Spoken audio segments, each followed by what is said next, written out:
আমরা প্রতিদিন বদলানোর জন্য চেষ্টা করি।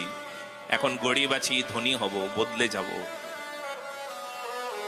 এখন ভালো কাপড় পরি না, পরে ভালো কাপড় পরে বদলে যাব।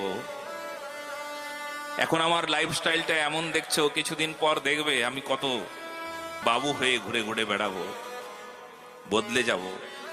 এখন দেখছো আমি সাইকেলে চড়ি, তারপর বাইক আসবে, বাইকের পর 4 চাকা আসবে, বদলে যাব।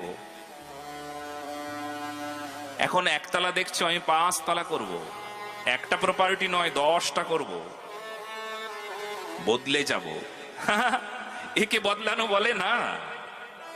বদলানো বলে তাকে যখন মানুষের জীবন চরিত্র বদলে গিয়ে মানুষ ভগবত প্রেমী হন, দেশের সেবা করেন, রাষ্ট্রের সেবা করেন, ধার্মিক হয়ে ওঠেন, তাকেই একমাত্র বদলানো বলা হয়। বলো না গো রাধে রাধে।